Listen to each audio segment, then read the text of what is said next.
Good afternoon, everyone. Welcome. It's a gorgeous Sunday afternoon, and we really appreciate you being here and sharing this poetry event with us. We have an excellent program prepared for you today. Again, my name is Buket Aydemir. I am one of the organizers. If you've been here with us before, this is our 11th year. It's our tradition to start with one of Nazim Hikmet poems. And it's a challenge to pick one because we like so many of them, but we would like to start with one that we actually used before, but we can also hear it from his own voice. But first, I would like to invite Bora to read the English translation.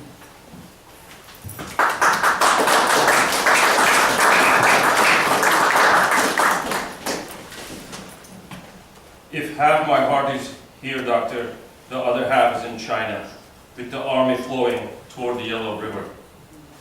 And every morning, doctor, every morning at sunrise, my heart is shut in Greece. And every night, doctor, when the prisoners are asleep and the infirmary is deserted, my heart stops at a rundown old house in Istanbul. And then after 10 years, all I have to offer my poor people is this apple in my hand, doctor. One red apple, my heart. And that, doctor, that is the reason for this angina pectoris. Not nicotine, prison, or arteriosclerosis. I look at the night through the bars, and despite the weight on my chest, my heart still beats with the most distant stars.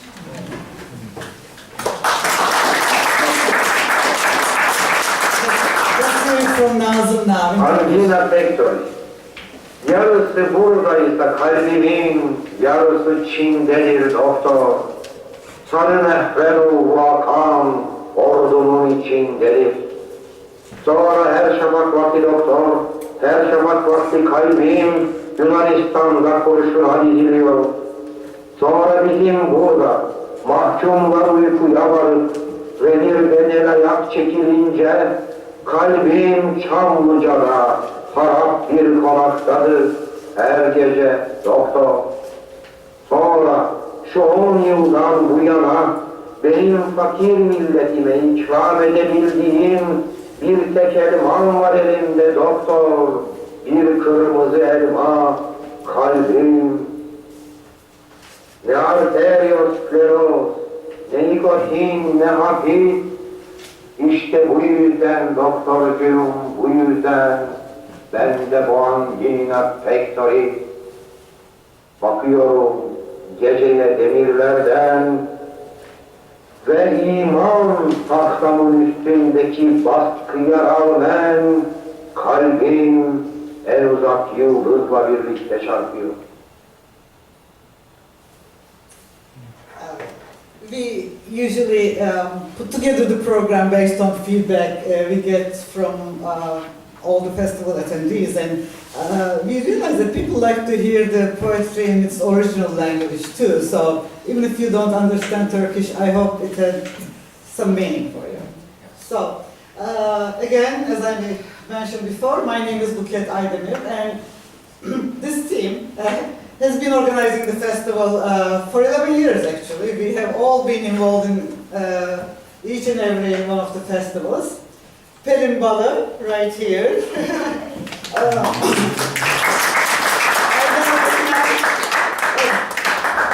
Is here. Mehmet.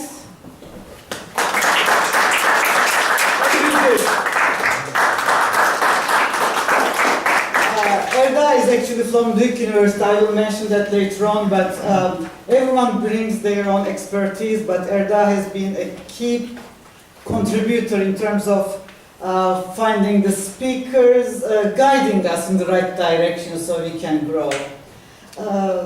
Let's continue. The festival is organized by American Turkish Association of North Carolina, and I would like to invite Mehmet Gökten right now. He is here. He is our current president. He would like to share a couple of words with you.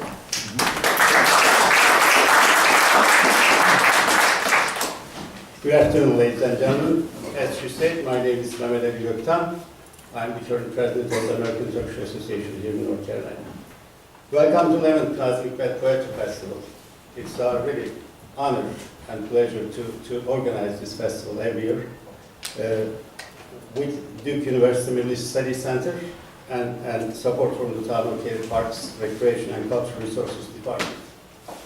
I'd like to extend our gratitude and thanks to both of these organizations. ATNC has been sharing Turkish art and culture with citizens and community members of North Carolina since 1987. We are proud to organize the Children's Day Festival of Cary every year with support from Sister Cities Association of Cary and Town of Cary. That this year it will happen in 20th of April, Saturday. Just keep in mind, bring your children and grandchildren. We also host the Cary Art Group's Final Friday events at our Turkish house and collaborate with several non-profit cultural organizations to bring art and culture to our community. I would like to thank our outstanding volunteers that they have been doing this 11 years and with a great success. So without further ado, please come to welcome.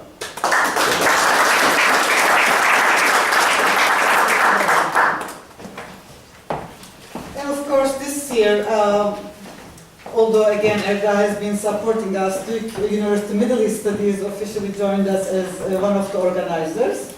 Erga, would you like to say a couple of words, or should I just summarize? Well, yeah. I mean, I just want to say that it's been a wonderful experience over these 10 or 11 years. We hope to continue for another 10 or 11 years. It's wonderful to bring community poets, poetry lovers, and academia and academic community here, which is very rich in the triangle together. So we just hope it will continue in the same way.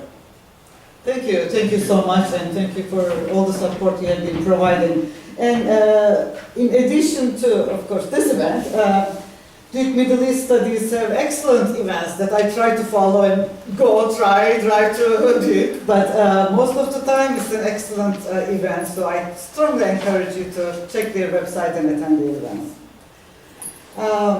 And of course, this event is hosted by Town of Cary. It was at 10 years ago. It was a great surprise when they volunteered to host the event and sponsor us, and they have been doing that for 10 years, and we are truly grateful for their support. And of course, there are so many volunteers and other sponsors, such as North Carolina Poetry Society, Sister Cities of Cary, every member of Turkish Association's Board of Directors, and specifically for today, maybe you saw in your program, we have a reception at the end, and we had many people contributing to that feast. And of course, every time I find a technical try to deal with a technical issue, and I need people around me, and I have an excellent team to provide technical support. Let's start our program. I would like to invite Birgül here.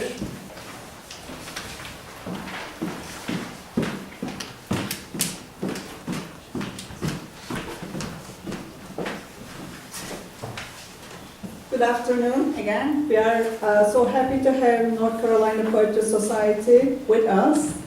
They have been our partners and sponsor and friends right from the beginning when we started 11 years old. Imagine me not being a poet, walking into this great organization and saying, hi, I'm here to let you know that we are organizing a poetry event to nurture the poetry environment just like you.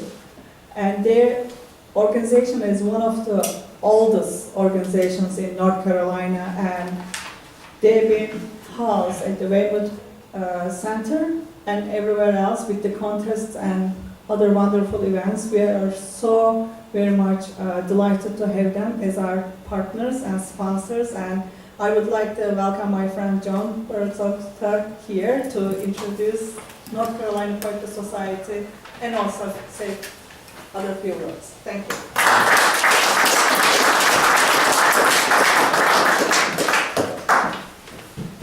Hello, I'm Joan Berezovska. Thank you, Miracle. I am going to make a pitch for membership of the Poetry Society. Of course, I'm the membership lady, so I can't help myself. And there's a table out in the courtyard with materials that you can avail yourself of, but here's my pitch.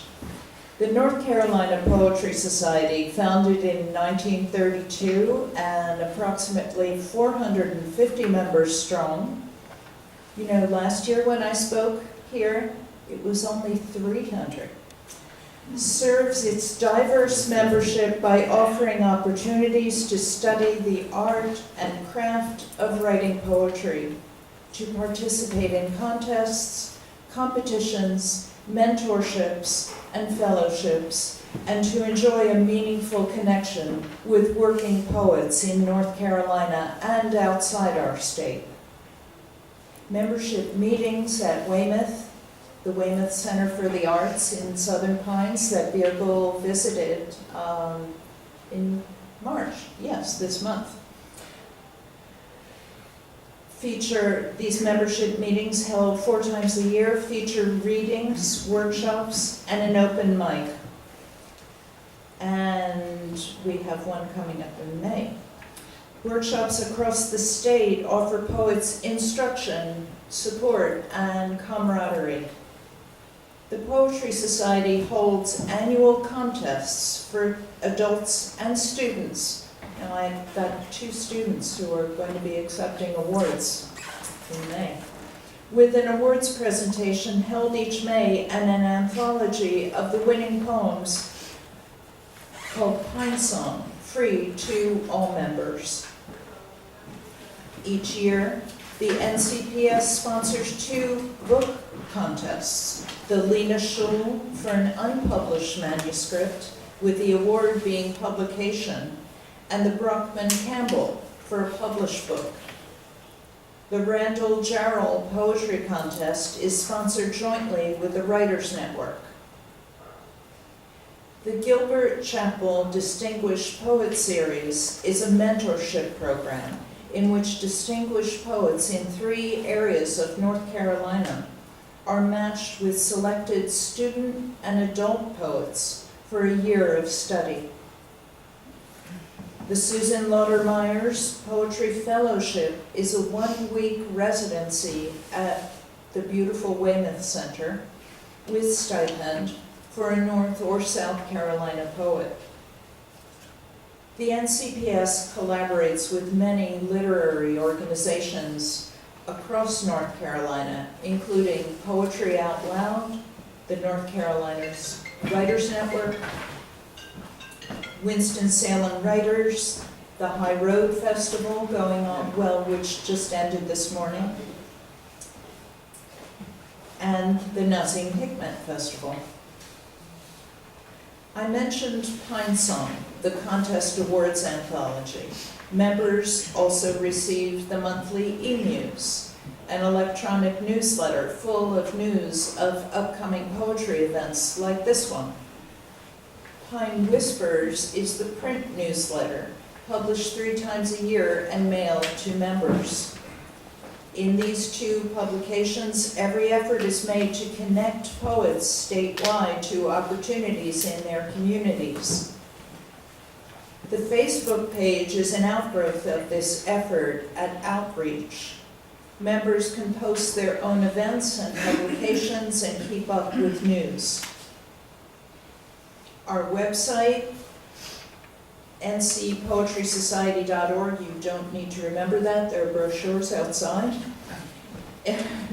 is where you can learn everything you didn't take in just now, like everything, and much more.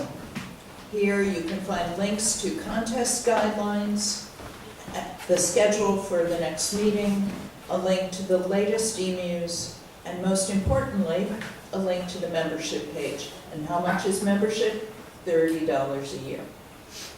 Please pick up a brochure at the table. And now I have a very important role. I am going to introduce Maureen Sherbandi. Maureen is the winner this year of our Poet Laureate contest, part of our annual competitions. The contest is judged by Jackie Shelton Green, the Poet Laureate of North Carolina, who will be reading here later today. Maureen Sherbondi's most recent book is Belongings. Dancing with Dolly is forthcoming in 2020 from Future Cycle Press.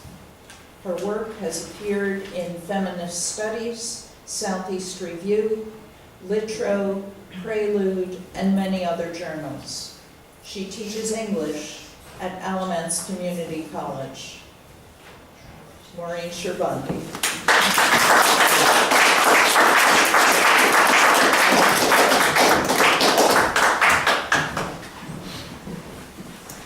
Thank you for that nice introduction, and I can vouch for Joan that the Poetry Society is a wonderful organization.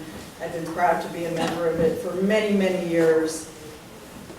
I was trying to remember when I was first here, and I believe it was 2011.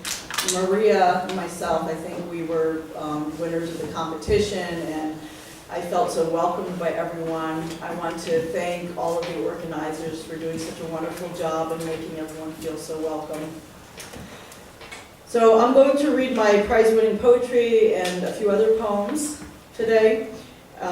This is an older poem that a few poets in here have heard me read before, but I thought it was appropriate because my mother, even though she wasn't born in Turkey, she was born in another country. She was born in Germany. And so we had some trouble, I had trouble learning certain words because she said many phrases and words incorrectly. So I don't know if you experienced that also. This is called House of Malapropism. I grew up in a house where it was hard to see the florist from the trees, where a bird in the hand was worth two in your mouth. I was told not to put a foot in my ear or all of my eggs on one chair. I was told not to look a horse's gift in the eye, that I should make time to shoot the bees with friends. I spent my childhood misnaming the world around me and adulthood relearning the language of idioms, not holding a grudge because after all, blood is thicker than gin. Since this is a literary event, I decided I would read one of my newer poems that's called Sparring at the Party of the Literati. Always the fate question waiting on the acquaintance's lips at the party of literate friends and erudite foes in the city row houses, while the host serves plates of cervici, roe, and pate. Two guests arrive late, then proceed to obliterate the conversation and media race. Spectators, all of us, Godot-esque, we wait for the boxing match to begin and end with one determination, free will or fate. This sated winner holding one victorious boxing glove while the other hand hesitates. This is another language-related poem. I used to have trouble with transitions. It might be because I grew up in New Jersey. In New Jersey, I think people end things quite abruptly. We don't have these lovely southern transitions between phrases. There might be some other northerners in the room. This is called transitions. I never learned them either. Thoughts ricochet from ceiling to floor, from grocery lists to doctor appointments. My mother skips from conversation about atrial fibrillation to the Atlantic City bus trip in a microsecond. Maybe the sudden departure from Germany to America was to blame for her inability to use them. In my home state of New Jersey, no signals are used when shifting from lane to lane. Letting drivers know the plan only leads to cutoffs. and brake slamming. And did you hear about the Vegas shooter? No lovely transition to the other side exists for bullet in the head, sudden ends. They were listening to music one moment and dead the next. Men in my family die suddenly. No chance for hospice care, for slow final days, for last goodbyes. My father flatlined in a second when his heart stopped.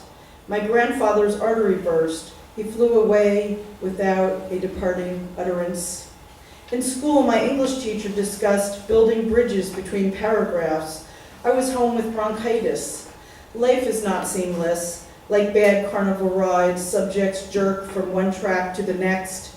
Even my own birth jumped the transition phase, labor proceeding directly to pushing.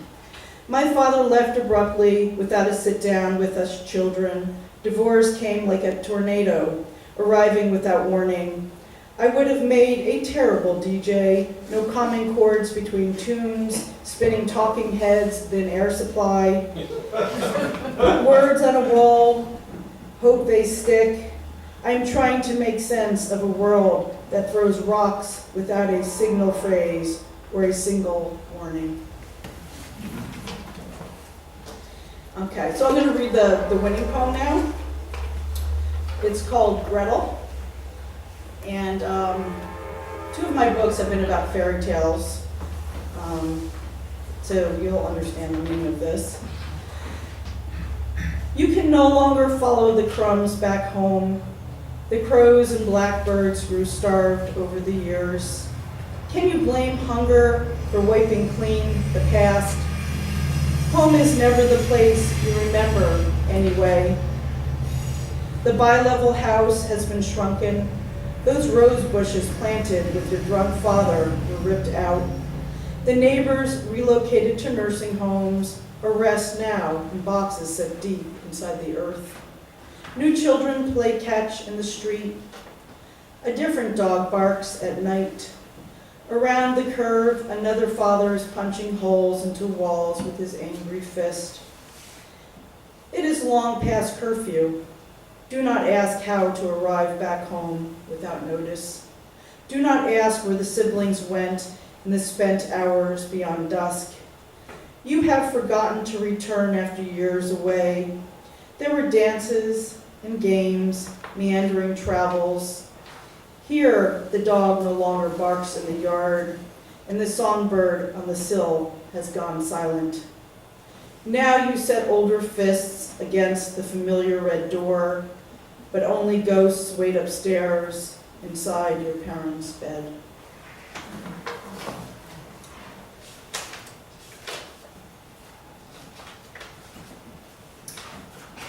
Okay, I think I'll read a poem about motherhood.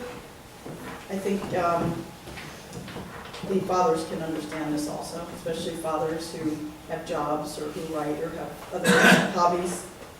Invitation.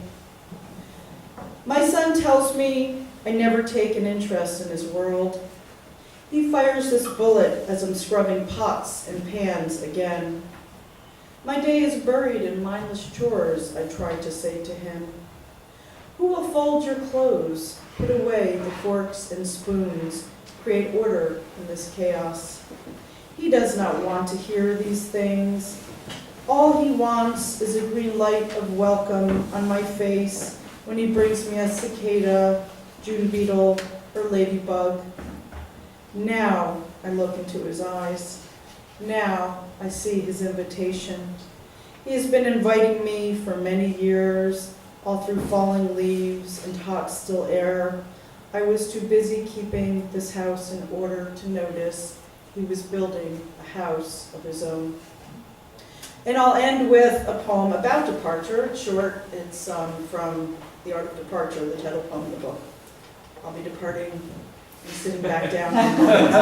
This is a different type of departure, the art of departure. There is an art to departure.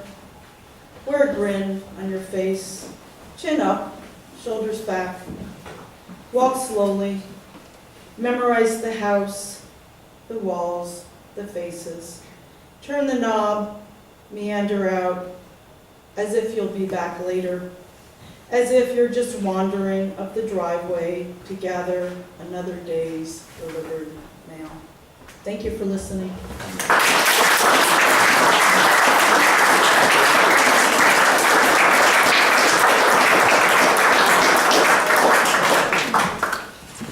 Thank you so much. And here I may add more phrases to that foreign mothers dictionary or the book. Let's see. Can we go on to this? Yes. At this point, I would like to talk about our book. We have been publishing the festival journal every year since the very first year. But this year we decided to name it, so it's easier to refer to it, right? It's called Hasret in Turkish, and translation is longing. Why? Why did we decide on that? If you know Nazim Hikmet's poetry and his life, he was in jail for a long time, he was outside of Turkey, so of course in his poetry there is longing for freedom, his own freedom, longing for his hometown, longing for Turkey, where he was born and raised. But it's also a lot of longing for peace, equality, justice. So those are the values we all share. We feel like we are all hopefully longing for ultimate justice, but also longing for other things in between. That's why we have this poem in front of you. Bora, let's read it in both Turkish and English. I'll do the Turkish one. Hasret. Denize dönmek istiyorum. Mavi aynasında suların boy verip görünmek istiyorum. Denize dönmek istiyorum. Gemiler gider aydın ufuklara, gemiler gider, gergin beyaz yelkenleri doldurmaz keder. Elbet ömrüm gemilerde bir gün olsun nöbete yeter. Ve madem ki bir gün ölüm mukadder, ben sularda batan bir ışık gibi, sularda sönmek istiyorum. Denize dönmek istiyorum, denize dönmek istiyorum. I long to return to the sea. Within the blue mirror of the water, I long to plumb the depths and reappear. I want to return to the sea. Ships sail to illuminated horizons, they sail. Sorrow won't fill their taut white sails. Surely my lifespan will allow a day at sea. And since death is destiny, like a ray of light disappearing in the waves, I long to be extinguished in the water. I long to return to the sea. I want to return to the sea.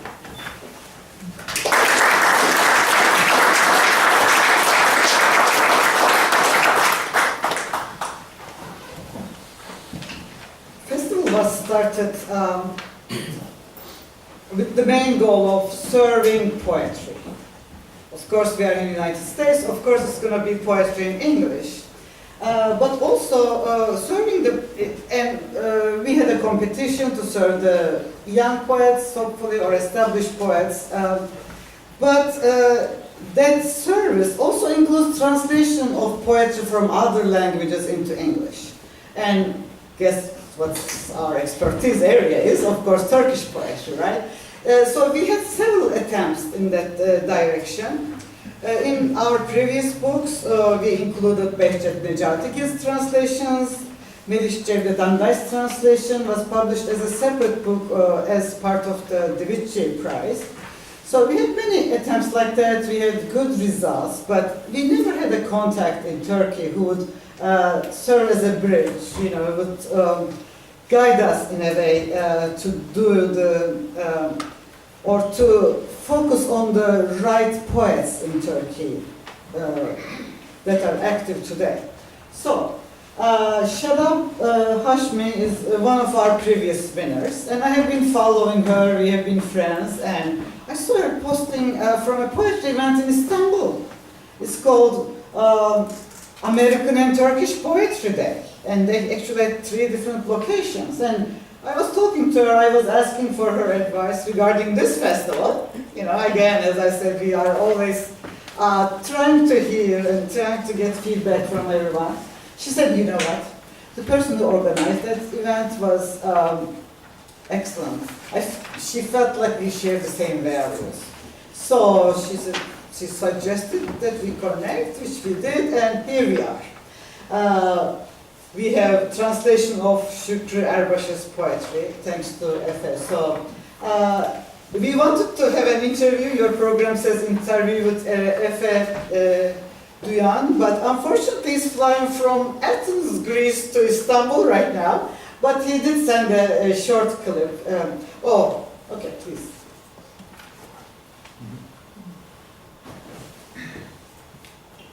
Merhaba, welcome to Nazim Hikmet Poetry Festival. Hikmet is a symbol for bravery and not backing down, whatever the cost is. He combined his personal adventure with his utopic political vision and never stopped looking for new ways as an artist. And so does Şükrü Erbaş, the Turkish guest of honor of the festival, even though he will not be there with you. Erbaş has an excellent metaphorical language and a natural talent for storytelling. I am happy that I acted as some sort of advisor for the festival and helped the organization team in their efforts to bring both sides of the Atlantic together. I hope that the Nazim Hikmet Poetry Festival will be a focus point for world poets in the future. I know you will enjoy your time there, and right now I am absolutely jealous of you. Cheers! Hoşçakalın. Yes, I should have read his bio or give you some more information about him earlier, but let me do it now. He was born in I need my glasses, in 1981 in Istanbul. He is actually he teaches the history of architecture at Mimar Sinan Fine Arts University in Istanbul, but I don't know, probably he spends more time on poetry because he has published several books. His poems have been translated to multiple languages, Bosnian, Czech, Chinese, the list goes on and on. By the way, you can find his bio in this book. He also translated several books into Turkish, I believe, and he also participates in workshops, poetry translation workshops in Turkey. And he's also he has been participating in editorial efforts. He worked in the editorial committee of Literature magazine. Nih Binni, actually, is another title from Nazim's poems. And in the interview, what we quoted from him is, to translate a poem is to rewrite a poem. Translation has always been a challenging subject, so you are welcome to read the full interview in the book. Okay, let me introduce you to Şükrü Erbaş. Again, he was recommended by Efe Duyan to us, and since then I've been doing more reading about him, and let me give you some feedback on him first. He was born in 1953 in Yozgat, and he started publishing his poetry in 1972, first in magazines, then he has several published books. I'm not going to read the names, all of them in Turkish actually. But he has also a long, very impressive list of prizes that he has received. But more than that, I also listened to the interviews with him, although of course he has a political view. His poetry is respected and enjoyed by all parts of the community. Let me put it this way. You know, even people who don't share his political views, they still enjoy the poetry. And I would like to read a quote from one of his translators about his poetry. Over the 40 years of his poetic adventure, Şükrü Erbaş has changed form, style, and themes, but without ever abandoning the honorable struggle for a better world. So again, we see some commonalities with Nazim and him dealing with daily struggles and joys, but also never forgetting the ultimate equality and justice. So what he actually, let me invite Okan, Birgül and Pelin here. I promise this is the last section, but we will have Turkish poetry read to you in Turkish. Let me see. Okan, can you please read Investing Rooms in English, please? Sure. In the whistling rooms. So not to leave you alone, even from your grave, I rush back home. In the whistling rooms, I talk. I came from afar, morning dew on my lips, saying, don't be childish, you draw back your lips. Then I raise my eyes, the window is not there. Dead children like eyelashes lined up. Can you grow ashamed of your sorrow? I'm poisoned by the tears I've spilled. It's too late for us, you said once. How will all these children live in this country, the womb of death? In a village near Antakya, our hearts full of love, surrounded by such blessings, who would think of that? Come, let us go down to the sea. In her arms, the blue will rock our fears to sleep. I'm a loneliness for two before your photos. One, the one you take with you. The other, the one you leave. Thank you, Okan. Let's hear the same poem in Turkish from Şükrü Erbaş's voice. He provided this for us specifically. Seni yalnız bıraktığım diye mezarından bile koşarak geliyorum. Islık çalan odalarda konuşuyorum. Uzaktan gelmişim, ağzımda savuran çiğ taneleri, çocuklaşma diyerek çekiyorsun ağzını.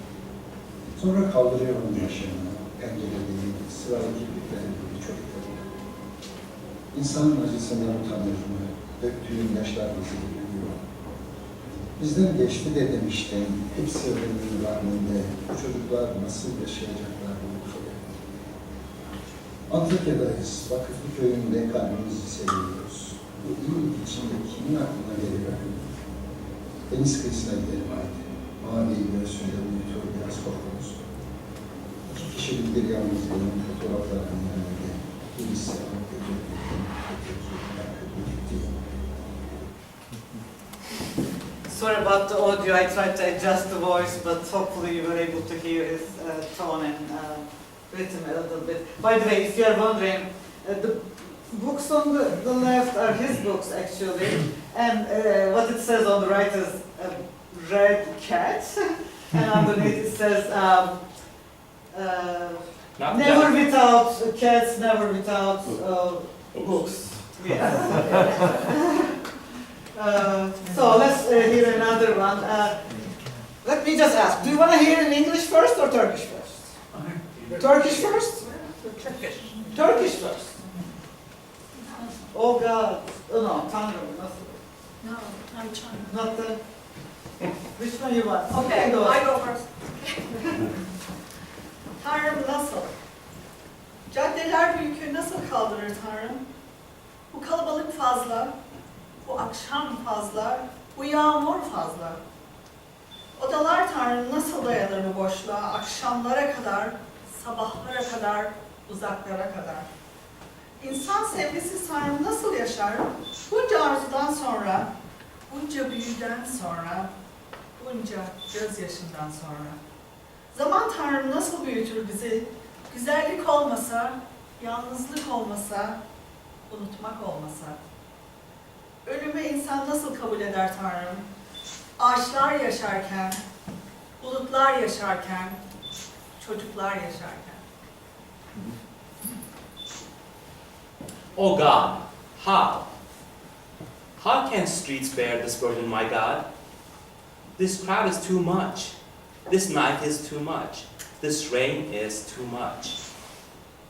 How can rooms, my God, can endure this world, void, till the evening, till the dawn, till the distance?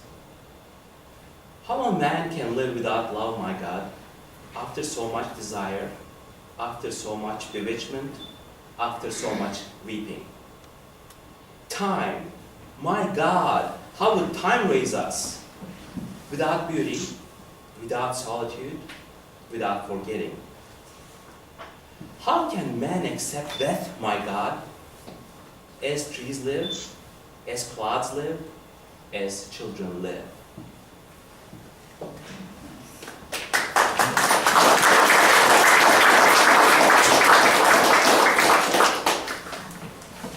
Gecikme. Uyuyan şu insanların rüyaları adına, geceli hırka gibi giyinmiş uykusuzluğun acısı adına, ağaçların yaprak yaprak gökyüzüne uzanmış arzusu adına, sokak köpeklerinin ezanla başlayan ulumaları adına, denizin büyük mavi karanlığı adına, incinmiş gururun gözyaşı adına, dağ başlarının mağrur ıssızlığı adına, nar ağaçlarının kırmızı bereket çanı adına, umudun umutsuzluktan ağır yükü adına, kalbine inanmış bütün sevenlerin muradı adına, yolların cezaya döndüğü uzaklıklar adına, yolların bağışa döndüğü yakınlıklar adına, saka kuşunun çembercik kuşuna söylediği şarkılar adına, şarabın mumla seviştiği geceler adına, arzusu gövdesinde kalmış ölüler adına, yoksulluğun uzak derin gözleri adına, yüzü yere düşen çaresizlik adına, kavuşmanın kekeme sevinci adına, herkesten yapılmış duvarlar adına, kendinden başka doğrusu olmayan büyük aşklar adına, o ışık goncasının arzusu ve korkusu adına, benim 40 yıl gecikmiş alınmaz zamanım adına, aşkı bir gövdeden doğuran dünya, sen koydun bu kalbi bu güzelliği önüne, ayrılığa bırakma beni, ölüm bir gün nasılsa sürecek hükmüne.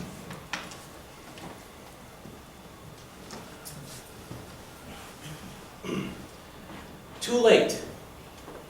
In the name of those sleeping people's dreams, in the name of insomnia's sorrow that dons the night like tunic, in the name of the trees, leafy desire reaching for sky, in the name of the howling of stray dogs set up by the azan, in the name of the boundless blue darkness of the sea, in the name of the bride's tears twisted in the wind, in the name of the arrogant solitude of summits, in the name of the red blessing bells of pomegranate trees, in the name of hope's burden heavier than despair, in the name of wishes of lovers who believe in their hearts, in the name of distances where roads turn to punishment, in the name of nearness where roads turn to gift, in the name of the songs the goldfinches sings to the rustling birds, in the name of the nights wine makes love to the candles,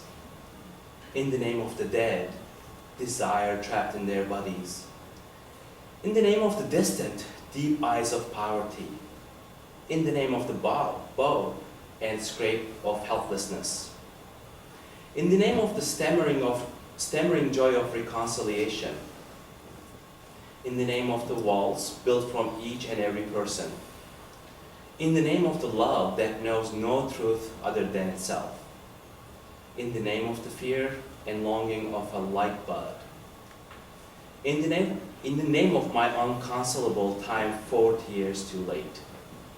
O world that births love from a single body, you placed my heart before all this beauty. Do not abandon, do not forsake me, for one day somehow death will hold sway.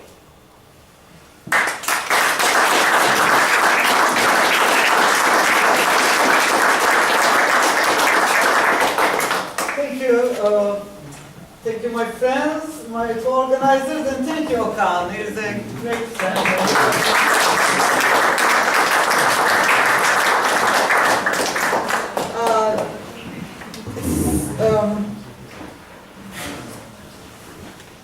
for someone like me, what's home? Turkey, North Carolina. First, I came to US to Florida. Is that home? I don't know. Every time I imagine a different place when I think about home. But today we will be traveling all around the world.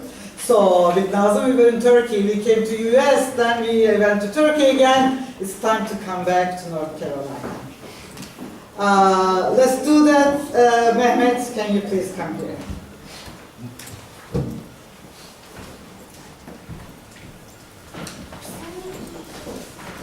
Good afternoon, everyone. It is my pleasure to introduce our invited poet, John Taylor. Before I introduce her, I would like to say a few words about the competition of this year's. It was carried out in 2 phases. Judging was carried out in 2 phases.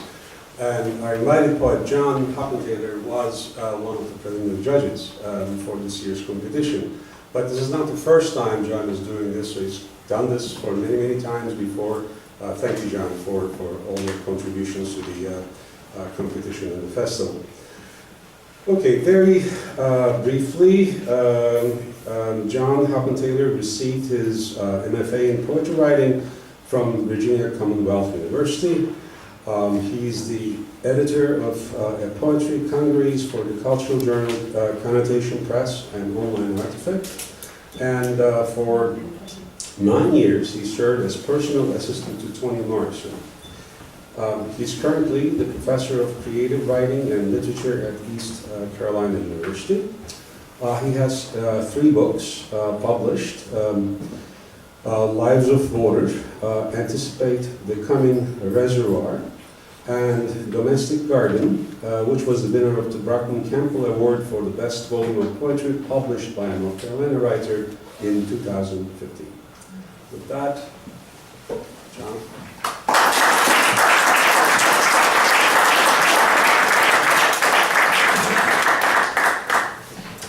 Well, thank you, Mehmet. Thank you, Bouquet. Thanks for everybody involved in this great project of, to my mind, taking poetry out of the classroom and into the community where it started and where it really belongs. That shouldn't stop you from sending your kids to ECU to study. We need the students. Like Maureen, I'm a Yankee. In my case, from New York, and I'm also a first-generation American, like many of you are. My parents of German heritage, but came here from Romania when the communists came, and they separately, with their families, had to bug out, and they met here. And that's where it all started. The Garden of Eden, New City, New York, 1965. He placed one looped end of a thin white rope between her ring and middle finger, closed her hand over it, then walked away with the other end until the line pulled taut. Soon wash appeared, a billowing sheet, boxer shorts or camisoles, a flutter of colorful shirts and water-heavy blue jeans, cuffs nearly grazing the dusty grass. He built a suitable fence around the yard. Then they were both free to roam the property and the one sunny corner, and they made a garden of it. Nothing fancy. Rows of lettuce, carrots, parsley, and melons. He put up another fence, wire mesh to bedevil hungry deer, but the two of them passed easily in and out of the gate. Soon, honeysuckle covered the fence and drenched morning air with bees and sweetness, and soon tomato plants arose, and together they staked them. Then aphids and a compost pile, and debt began to appear, credit cards, a mortgage. And then shirts faded and underwear grew threadbare, and wild thoughts began to enter their heads. Still, the garden thrived. Together, they pinched suckers, weeded and watered. When the slug jars needed refilling, each would pour a few sips from beers they held in their hands as sunlight arced away into dusk. It couldn't be said that times weren't tough. But they ate often from the garden. Weather rarely let them down. They weren't religious, but it pleased them to think of that other garden. They'd come to see themselves as whom you'd already guessed, and had gained all the knowledge they'd ever need as they saw it. It being the gradual process of growing old while their children gorged themselves on the ripest fruit. Eminent domain. We'd moved into a farmhouse at the edge of the fairgrounds when the court forced us from our old place because we stood in the way of town plans for the new Super Walmart. One day, Mom swept us outside where two dwarves lazed beyond the fence on folding chairs. One smoked a cigarette and one was peeling a clementine. It was exciting for us to see that the circus was in town. Life had grown predictable. We were lonely and had spent the whole summer prying apart dried buns of horse manure with forks. Someone had told us that a county fair pony had swallowed her mother's diamond ring, had lunged with a sugar cube cupped in her hand. Our patience had nearly run out because summer was history and school would soon begin. This was consolation. From the distant side of the field, we heard hammering. We saw the big top arise against the cotton candy sky. The dwarves, by then, were playing chess. A third had appeared to egg them on. The sad one seemed to take forever to make his next move. Thank God the animal trailers arrived. We admired the thoughtful elephant. Hungry ponies ripped at Timothy. Two llamas took it all in stride while a withered lion paced around in his cage. That night, music churned from the dwarf's trailer window. We watched the one named Rico grill cheeseburgers. The song was crazy, one we'd never heard, and Rico stepped back from flames to play air guitar, flailing his greasy spatula for a pick. He snarled, and he spat out some lyrics, but we couldn't make out the words. We found ourselves sneaking under the fence to have a look around before Friday night when everything would start, and no one seemed to mind. The world reared up huge before us. But the geeks were out there. Our father had told us we could end up in their bellies. Evening grew uneasy as Mother agitated the rusty triangle hanging from its hook by the kitchen door. Only the dwarves seemed to take it in stride. They'd heard it all before and couldn't be bothered. The lion was reminded and resumed his worried pacing. The elephant shat. The ponies shat. The llamas shat too. We crawled back through the opening in the fence. It was barely wide enough that we were still able. The little people could have followed had they wished.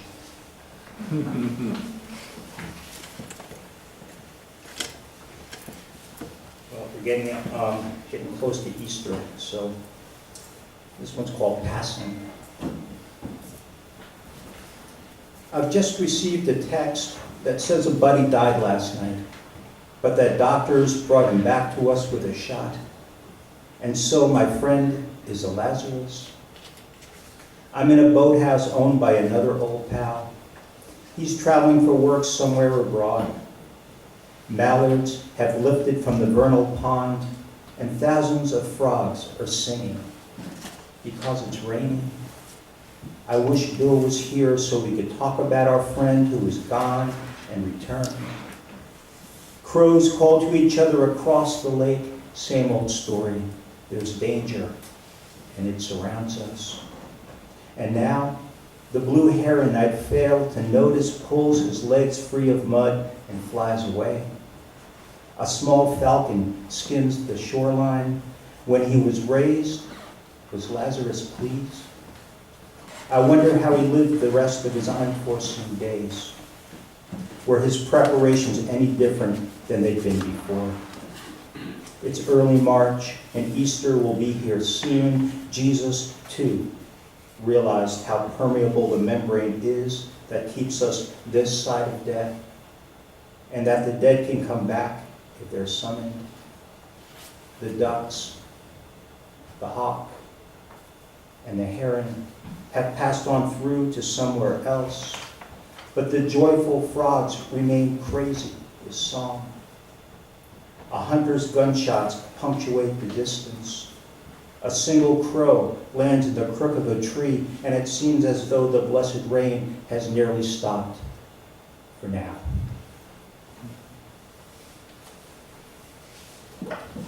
So Joan mentioned the Wellness Centers in Southern Pines, and it's a great place, and it's a place I've been fortunate to have several residencies at during my time in North Carolina, and I've written a fair number of poems there. There's a great little fake frog pond set off and to the side. That's my favorite place to write, and that'll come up in a poem that I'm going to read in a minute.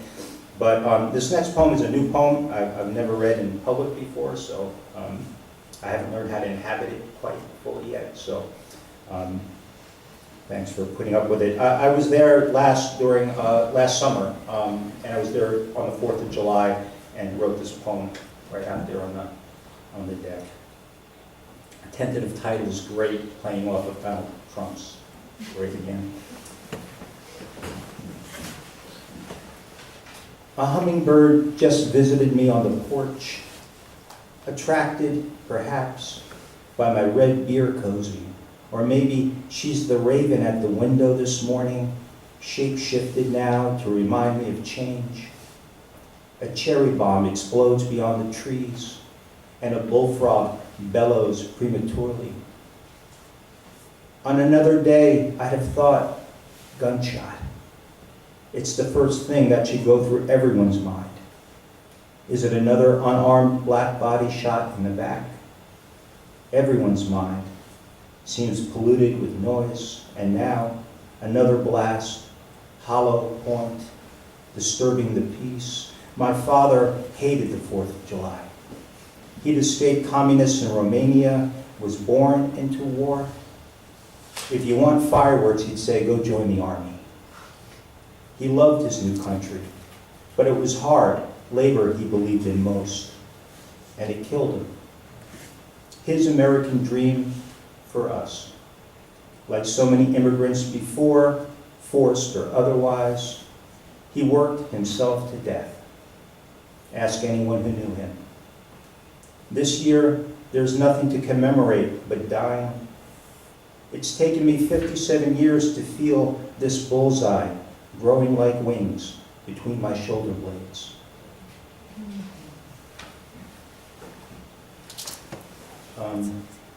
My stepson has some stuff that he contends with, and he's got Tourette's, nonverbal learning disorder, ADHD, and these things cause other things to happen, the anxiety and the frustration, one of which in the past has been OCD. And the first time it revealed itself, we just couldn't believe it. We walked through doorways without kind of doing a 3-step thing, couldn't step on. I mean, anything you ever saw on Monk or some of these shows, I mean, that's like nothing compared to what that was like. He's gotten through that, and he's allowed me to write about some of these things. And this poem is just now in the new Asheville Poetry Review, their 25th anniversary issue. It's called OCD. It's my first published prose poem. So the reason it's a prose poem is because it really stunk as a regular poem, so I collapsed it. It seemed much better that way. OCD. At least he's not undergoing an exorcism, not being made to repent a litany of sins that don't exist. At least well-meaning Freudians aren't sticking their noses into his toilet training, aren't picking at the scabs of the divorce, though Danny picks at his own scabs to make them bleed. At least we know he can't help it, hasn't volunteered to suffer blood. The digging at his gums, ticks and pledges to remain always true to this video game or that chihuahua, the constant checking. He's done his schoolwork poorly again, and Christy is fed up, tired, anyone could see. But Danny has trouble with expressions and body language. Are you mad, Mommy? Are you mad? When Danny's struggling and lets me look him in the eyes, I can almost see through them into the orbital frontal cortex, where his wiring is probably frayed, where the monster lives. A monster that's not a monster at all, but a hiccup that keeps the striatum from breaking fear, from dismissing it as irrational. I'm peeking in on him now. He's playing his favorite video game, the one where he gets to kill all the zombies. The game's escape and obsession. He has a ritual to keep it pure. Last night, he couldn't stop asking Christy if she loved him. He needed to make sure, make sure, make sure. I write a lot of bar poems. I don't know why that is. Research. If you're a writer, there's no better place than a bar, as long as you're not the drunk one. Right? You kind of just sip on a beer and listen to what other people say, and they say everything, anything, and you just write it down, and there you go. This is called buffeted. Sometimes when I'm drunk, I call it Jimmy buffeted. Buffeted. Stoned in the canned jangle of steel drum tunes in the faux tiki bar, I sit below dusty plastic fronds and nurse my drink. A few stools down, too precious for words, a tongue-studded, nose-ring lesbian couple, heads bowed close, whisper secrets and softly laugh. I want their love to last. I order a plate of clams oreganado with crusty French bread on the side for dipping into the buttery broth that strongly hints at salty brine. Ted slides another frozen margarita down the lacquered surface of the bar top, while some raw, tequila-up synapse fires. And I remember the Paul Simon song that mentions two fragile ex-lovers speculating over who's been damaged the most. Guess what? I think of you. How much like the book you said you could read me like this is of me to flabber still in our marred way of being together in the world. I love the dead, dumb clack of emptied shells as I assemble them into a stylized pile, as if building an already weathered monument to sailors the night sea took away and never gave back. Damaged dreamboat, damaged land, damaged ocean, damaged man, damaged woman, damaged tide, damaged moon, damaged pride, damaged angel, damaged wing, damaged Jesus, damaged everything. I don't think it will last. Though the adorable lovers have now gathered tightly in each other's arms and seen in this heartbeat, defiantly inextricable, their matching dragonfly tattoos now visible, poised as if for transatlantic flight on each girl's right shoulder blade. I think of the artist's needle, how it broke the skin. And I'm going to end up with another new poem written in St. General visit to Weymouth as the other poem. Where is it? Ah, here it is. And this poem was just accepted for an anthology of Kiss poems. The title bleeds into the poem. The tiniest toad in Moore County, North Carolina, catches my eye, hopping with great care over the rough flagstone. Don't spook her, I think. If a toad springs from your path, death is sure to follow. Never turn out a toad at the threshold. The worst luck will follow for a year. Finding the creature in your home, remove it to nature with kindness, for witches possess them as familiars. If you happen on a toad's dead body, place it on an anthill until the flesh is eaten away. Its bones that don't bob easy on water, those you wrap in white linen and hang in a corner to engender love. On a new moon, if the bones float in a stream, they're charmed. Slide them in your pocket or hang them from your neck ere the devil gets them first. Then you can witch it said and won't be witched yourself. She leaps from stone near the fake frog pond's edge, where the real frog eyes her with desire. From his tenuous perch on a lily pad, she nestles herself, She nestles under a leaf to hide her nudity. Here in the poet's garden, she promises me her tiny bones one day, a kiss for my civility. Thank you.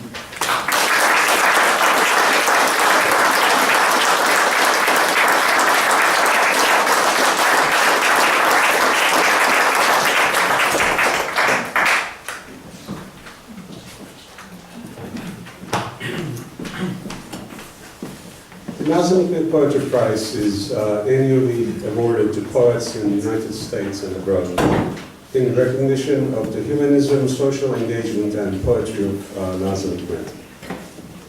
Since 2009, the competition continued to grow, and this is the 11th year of the competition. And we're happy to see that it became a significant platform for both new and established poets. This year's competition received over 330 submissions from 19 countries and 44 states. And winners of this year's competition also reflect the diversity of the submissions. As I mentioned earlier, the judging for this year's competition was carried out in two phases. The first phase was the preliminary judging phase, and we had 7 judges. And I'd like to read their names: Leila Chatti, Richard Forster, Sierra Golden, Louis Mary Harrod, Shada Aziz Hashmi, John Hoppenthaler, and Lima Shehabi. I should add that 5 of the 7 preliminary judges were our winners from previous years. So this committee took the 337 submissions, each with 3 poems, and reduced the number to 12. And the 12 final packets were given to the final judging committee, and our judges were Carl Dennis, Tarfia Fayzullah, Andrea Gibson, Jackie Sharpen Green, and Alicia Sotelo. So on Thursday, last Thursday, Andrea Gibson was in town, and she had a poetry reading at Cat's Cradle in Scarborough, and I was there, and it was a very interesting reading. For the first time, actually, I had to pay to get it. And at the door, there were people asking for extra tickets, possibly to sell them in the black market. And when I got in, it was completely packed, and I have to admit, I felt a little strange because the average age was 30 or 35. And when the reading started, well, that was also interesting because the poet was interrupted with cheers, and you know, it was great to see all these young people listening to, following this poet, and you know, it was an interesting experience. So I took this video with my iPhone. The quality is not very good, and it's one of her poems. I want to add something. She lives in Boulder, Colorado, I believe. So right now she's traveling around. So we wanted to invite her to this festival, but unfortunately from Scarborough she is headed to Asheville, I think. To Asheville. So we missed that opportunity. Hopefully next year we will be able to bring you more members of our final judges. So we can listen to the question now. This is called Your Life. Okay, I gotta pause for a second, tell you one more thing. So when I was little, I had this haircut. You know, I looked like that. I looked a lot like this. I wasn't much shorter, and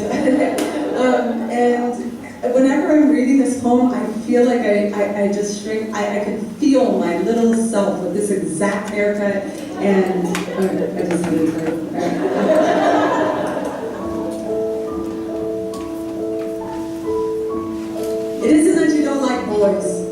says you only like boys you want to be. David with his jaw carved out of the side of a cliff. Malcolm, who doesn't have secrets, just stories he owes no one. Chris, the basketball hero, who has a tick. He blinks 15 times when he makes a shot. You spend hours blinking in the mirror, wishing you could be a star like him. Mary Levine calls you a dyke, and you don't have the language to tell her she's wrong and right. So you just show up to her house, promising to paint your fingernails red with what will gush from her busted face if she ever says it again. You're in the 7th grade. You don't even know you want a girlfriend. You still believe too much in the people who believe in Jesus to even feel the desire through its hell threat.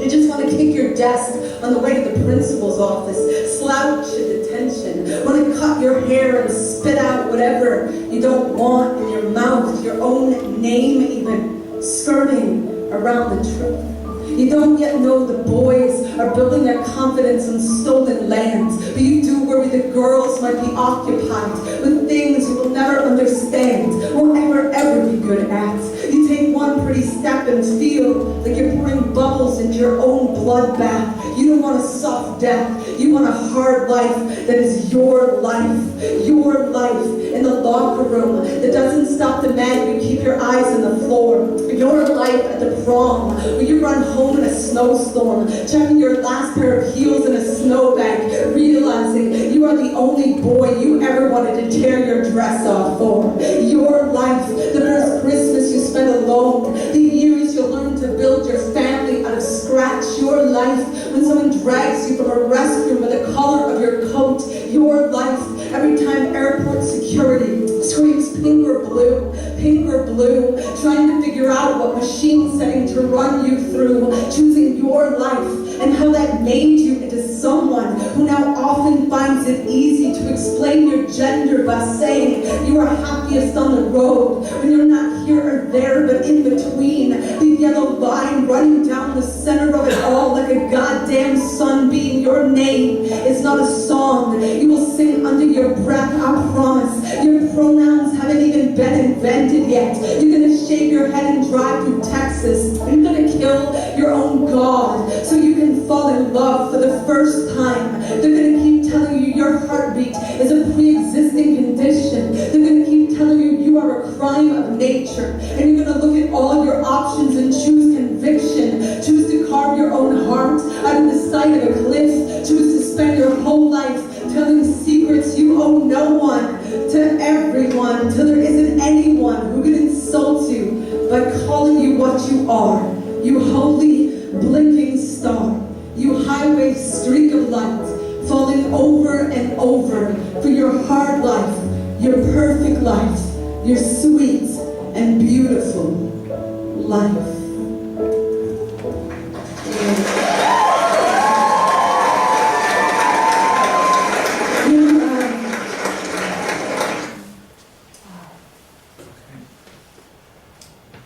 So now it's my pleasure to introduce begin introducing our competition winners. We'll start with the honorable mention. Felipe Abi Yunus is a Lebanese American poet, theater artist, and educator.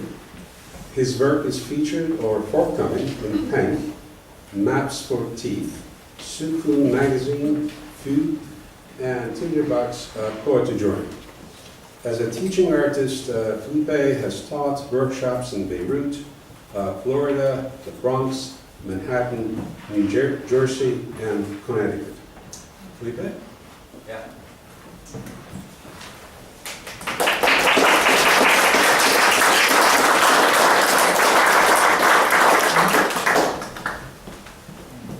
I don't know how I'm going to follow Andrea Gibson. I'll just read some poems. First, I want to say a huge thanks to Buket and Hikmet and the rest of the organizing committee. It's really beautiful to see how you're all working so tirelessly to bring poetry to this community and to honor the voices of your people, and it's awesome. I'm honored to be here. This is called How the Living Seek the Dead. I knew the lights that lit the path were motion sensors. Still, I let myself hop to hear them answer. Let myself imagine each bulb illumined was a different tooth in my father's grin. His parceled mouth sprawling the earth, mapped with small oceans, homeward distance, notes of a song marking him safe in the dark. I'll tell you the night before his funeral, I danced in time with my father laughing. It is good to see you again. You look so well, better than I remember. The neighbors say they saw a boy playing alone in the dark.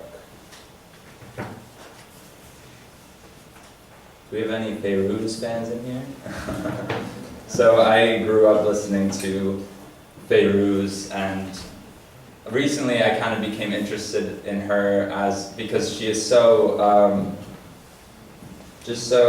prominent in the Lebanese community. So I started reading more about her, and it was really interesting to see how many similarities I saw between her story and the stories of my parents and aunts and uncles. And certain things, like I didn't realize that Fairuz, during the span of the civil war in Lebanon, she refused to sing in Lebanon, but she still always sang about Lebanon.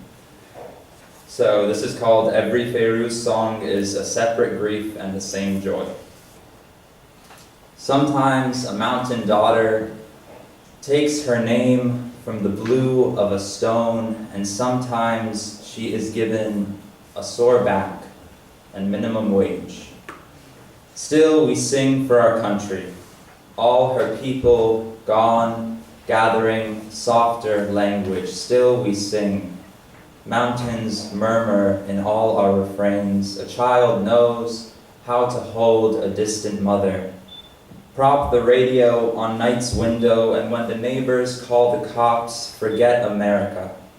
Run the water like a village song, shared and stomping, the whole people drink. Every well for every daughter, the whole people drink. Every amen and every Allah, the whole people drink. Portion the flood like bread, the whole people drink. Do you remember rain pooling in the unpaved roads?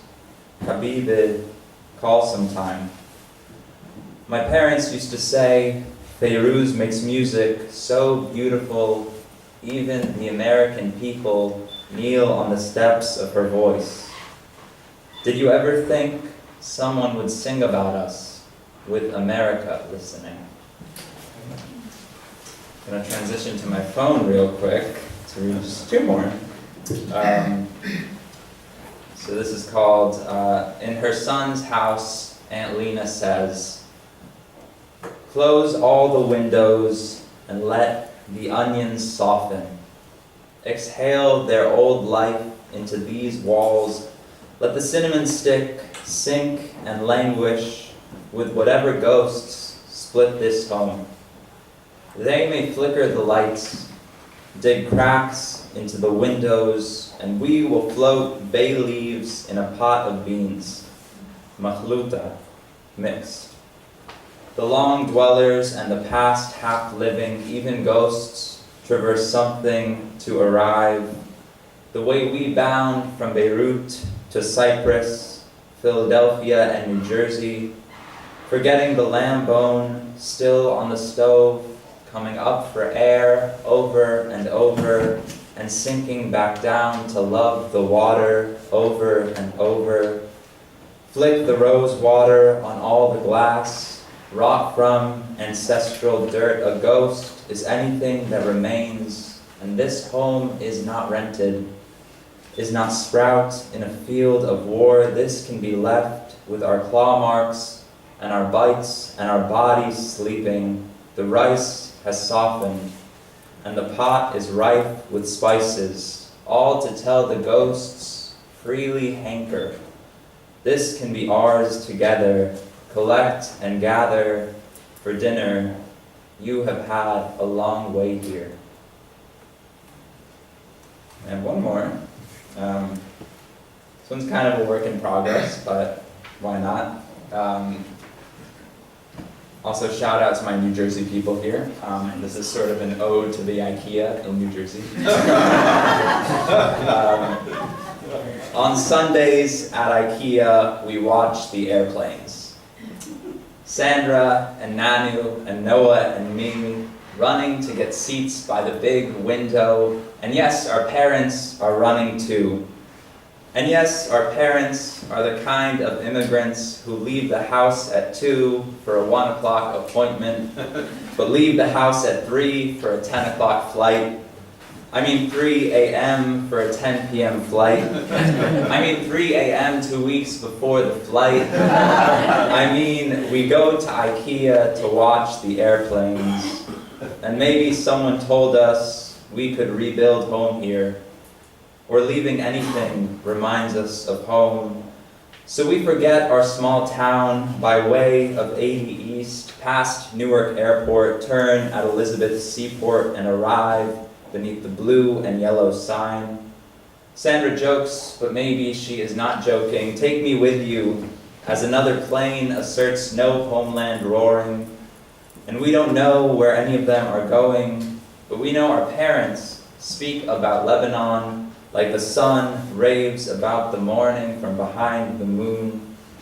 We are young enough to know how to map distance by the coffee our mothers drink and the hours our fathers sleep. Remember when Lena and Habib spent their rent money on plane tickets? We reinvent how to forfeit a country again and again and again. And the voice of our God is our children claiming what we claim. I bend my toes against the earth, and my mom is her mom, yelling at me, yelling at her, subhanallah. Our first time in Lebanon, we watch our parents grow 20 years younger. The way they pit familiar fruit and yell to all their familiars. The way the war follows 20 years later. We carve a way back with every step. I mean, we still go to IKEA and watch the planes. We still don't know where any of them are going, but me and my mom and Sandra and Lena stand at the parking lot's edge, mouths open like night, running with the planes, almost dropping our bags of pillows, laughing like we've never seen a man-made thing defy before. And look, look, look how easy they forget the ground. We are left behind the chain-link fence with the tips of our cigarettes glowing in the dark, signaling to the airport like wildfire. Every amazing thing, the plane and my father's worn teeth, gone somewhere. With every simple thing, maybe we peel and forfeit by the earth's accord, like the massive metal planes shrinking to small, blinking lights, inheriting the distance. Thank you.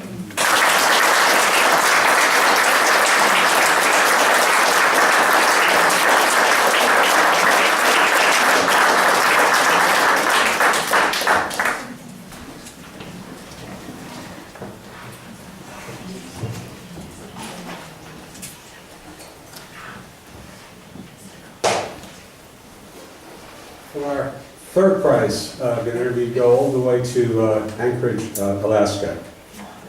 Tara Ballard recently returned home to Alaska after spending 7 of the last 8 years in the Middle East. Her collection, House of the Night Watch, from New River Press, won the 2016 Many Voices Project Prize in Poetry. Her poems have been published by Bellingham Review, North American Review, Poetry Northwest, the Southampton Review, and other literary magazines. Tara could not join us today because she had other arrangements from many months ago. So we'll share her videos with you. But I want to also read the text message that she sent this morning. She says, I hope today's festival is a wonderful success. I wish we could have been there. You all have put so much work into it, and I'm sure today is going to be terrific. Best wishes to you. Please give my hellos to all.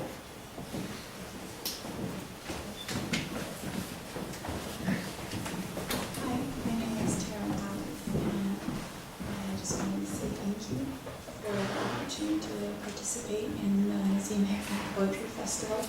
I give my thanks to the American Turkish Association of North Carolina and Duke University Middle East Studies Center.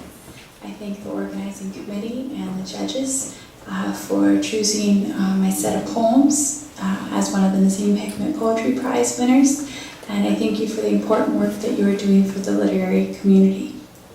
This first poem that I'm going to read is called Questions Asked When I Return, and it was written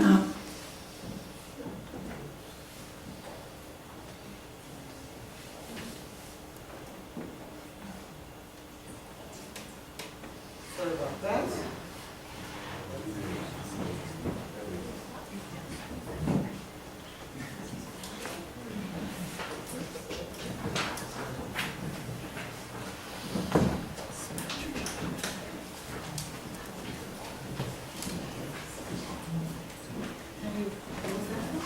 Sorry about that. It's my mistake. I wanted to have the good quality of the video, but it's my computer is not handling that. I have a version that with the. Can you do this? Do the slow. Well, hopefully they will fix that. While waiting for that, again, I would like to mention that we have Hasret Longing. That's the journal of this year's festival. after the past 8 years of living. Just go. Let's switch back to the. There is one B with an extension. Small. Go to that one, please. I truly apologize for that. So in this this afternoon, of course, we will have live music by Ed Stephenson and also an excellent speech by about Lorca, Professor Irene Castellano. Her article is in the book. We have all the poems of the winning poets. In addition, of course, interview with Efe Duyan and 5 poems of Şükrü Erbaş, both in Turkish and English. This is good. This is the, maybe you can tell, video quality is not good, but hopefully we can hear it. It's better to be able to hear that. By the way, I also want to mention something else about translation. I wanted to pick one of Nazim's poems about longing. So search the internet, of course, it's easier than looking through my books. I found several of them, but this one did not have a, official is not the right term. Mutlu Konuk Blessing is the person who translates Nazim Hikmet's poems a lot. So it wasn't in that archive. There were many translations, so I put them together, asked Arda, please look at it. Guess what? This translation is by Erda Gökner, and I could immediately tell, although I'm not an expert, the feelings I get from the Turkish original was there. It wasn't there, while it was not there before. We are ready? Let's try. Hi, my name is Tara Ballard, and I just wanted to say thank you for the opportunity to participate in the Nazim Hikmet Poetry Festival. I give my thanks to the American Turkish Association of North Carolina and Duke University Middle East Studies Center. I thank the organizing committee and the judges for choosing my set of poems as one of the Nazim Hikmet Poetry Prize winners, and I thank you for the important work that you are doing for the literary community. This first poem that I'm going to read is called Questions Asked When I Return, and it was written after the past 8 years of living overseas, 7 of which were in the Middle East. And my husband and I have recently come home to Alaska, and we're adjusting to America and just the shift in cultures. And so this poem is composed of questions that many people have asked after spending the time where we did. So here we go. Questions asked when I return. What do you believe in? The promise of za'atar on fresh bread. Olive oil we pour from a reincarnated Coca-Cola bottle into a bowl. Pour green like sea glass, warm soft by the pulling of tides and tides, the slipping of sand grains across marble. We all thirst for dried hyssop and sumac, the smell of limestone damp from rain. What made you want to learn that language? What is a valley? What is a cup? In my throat there is a spice I cannot name. Isn't it hard to be a woman there? How long a syllable can be held on the tongue depends on the centuries spent in drought. A bird's song will echo off cobblestones in early hours of April, regardless of cloud cover. How could you wear all that fabric? By lifting my hands, dipping green almonds in salt, dancing to the oud and drum, sitting cross-legged in a circle on the floor, listening to a villanelle written by young women, prostrating myself before God, waiting for news, opening windows at the sound of thunder, running my thumb across the rough trunks of palm trees, inking my skin in rose water. Who did you vote for? Turmeric tea, steeped until fingertips stain. Aren't you happy to be back? My husband and I understand that soon we will run out of dates, both sukari and ajwa. When they are finished, where will we touch again the heat of summer? I ache to find the one thread that holds together our hand-woven carpet. Tell me, on what will we lean when the wind calls for prayer?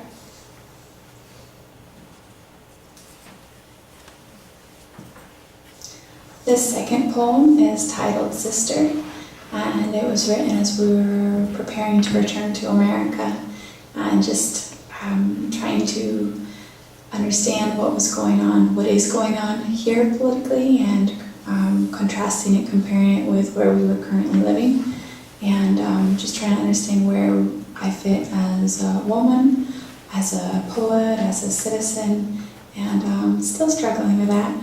But this poem is titled Sister, and it is written after Audrey Ann Rich's North American Time. Sister. When my dreams showed signs, I soon came to realize they had finagled each and every glaring rectangle and hexagon from the Transportation Security Administration. I woke up wondering how I could ever return home to you guilty of such obvious theft, when already so much is found questionable, tagged a subtle watch your step, since everything we write, the poems or social media posts, seems to snake back upon itself like belts and stanchions before departure gates, dividing white floor tiles and families and suitcases into cattle chute Tetris, no different from opinion columns in a newspaper multiplied. Our words, they gather us, now unlost by search engines, so I must hum with you over coffee of days when we would try sitting at a typewriter, a relic kept by our mother in the basement, lugged forth only when she thought we needed something to occupy our time. An occupant, occupier we became, slipping leaves through the roller and paper table, setting the carriage. In us, a satisfaction found in stamp, stamp, ink strike against paper, genesis of questions and verse that we could not help but create. It doesn't matter what you think, I affirm in a whisper for certainty. Verily, I am a fish so small, even I would throw myself back into the river mouth, unworthy to be strung on the neon line where other poets wait to be filleted, boxed into styrofoam and shipped as cargo with an anthology of seasonal luggage garnered by tourists and visiting politicians. Suppose you want to write, and suppose you should, and suppose we must, you text. I agree, yes, but feel the impulse to slip my notebook, with its definitions and translations, its punctuation-pocked inventories of new bills to be passed, into my book-crowded carry-on, or stow underneath my tangle of undies, a region even the most pious of agents would be sure to respect. And this I comfort myself, as my three-legged flight to home draws near. Poet, sister, words are as much a part of us as dead skin cells and eyelash mites. There is no denying them and their right to our bodies.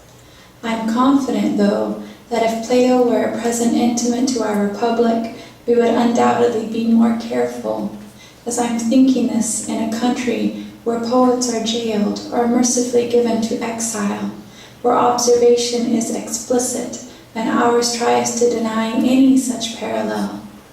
But the longer I sleep here and the closer my return to you, the more data and news clippings tattoo into notebook or poem, and sometimes, gliding at night, my dreams' offspring stanzas and construct themselves a platform, hammered, nailed into place, making shingles of those still glaring rectangles and hexagons. Unsteady, they balance on the caution-filled podium, causing each word to echo with press briefings and steps for returning citizens. Even so, my suitcase is closed, my bags packed. I tuck the finagled signs inside, playing ready, as if to say, Sister, I know, in North America, time stumbles on. Sister, I know, there is so much more to say.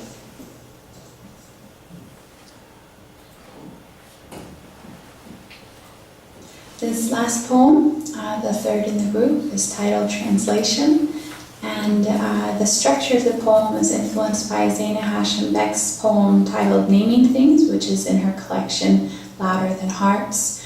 What I admired about the structure is that there is this word or image that's repeated at the end of one stanza, and then it's used again at the front of the following stanza. So the structure is influenced by her, and the poem is titled Translation. Future, the smell of it, cardamom and Turkish coffee, rich as soil outside Damascus. With each turn of the demitasse in my hand, a pattern of grounds upon its ceramic floor. Floor, again and again weaver fish must clean the sea, blue sweeping bones, putting away the souls of children, while here air conditioning makes cold the tiles beneath my feet. Feet, kilometers and kilometers of history we walk, grandmother, mother, and me. We sink our toes in dirt, planting rows of memory. We eke out years between grief and garlic.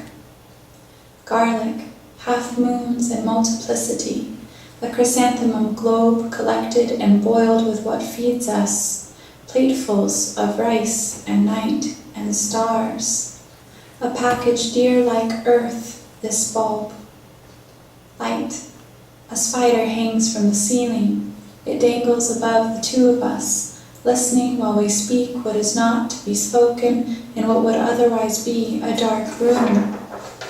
Room, what is home? What is space? The possessive pronoun, if it is not the red of our lungs, blood river of love and sleep and love that whispers between husband and wife as walls around us drink in like air.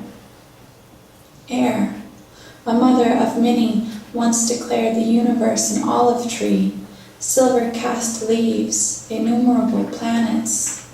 She asked me if I too believe olives the reason for rain, for fall, the crisp that returns each year to rest in our palms. Palms. Cisterns shudder with a daily report. This village. that border crossing. Limestone sheds its skin in water, dusking clear to milk, quench to impure, and we can do nothing but reach skyward, tug on the hem of tomorrow. Tomorrow, you say, inshallah. Thank you.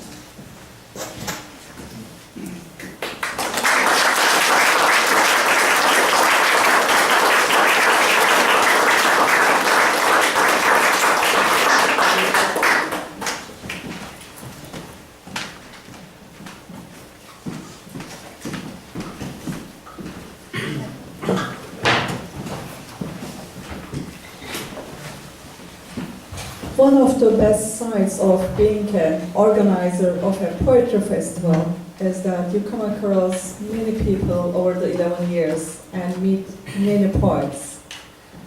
I love poetry. I'm not a poet myself, but over the years, many people came to our poetry festivals, and I've met many poets, and out of those interactions, I must say that many friendships are born, and I call Maria being one of them. It's my honor to call her a friend. We come across at many poetry events, just like John or Maureen, and many other. I see Ricky over there as well. So it's my honor to introduce Maria, our second prize of this year's poetry competition. Maria Rafael is the author of Apertures, a finals in Finishing Line Press's New Women's Voices competition, and Second Skin, published by Main Street Rag. Twice nominated for a Pushcart Prize, Rafael has published work in the proceedings of Nazim Hikmet Poetry Festival's poetry contest in 2012, as well as in a number of print and electronic journals and anthologies, including Red Sky, Sable Books, Wild Goose Poetry, Three Elements Review, Pine Song, Main Street Rag, International Poetry Review, Peacock Poetry Journal, and Pedestal Magazine, reviews of poetry collections. In 2016, she won honorable mention in the North Carolina Writers Network Randall Gerald Contest. Senior Lecturer Emerita from the English Department at North Carolina State University, Rafael is currently completing her third collection. Ladies and gentlemen, Maria Rafael.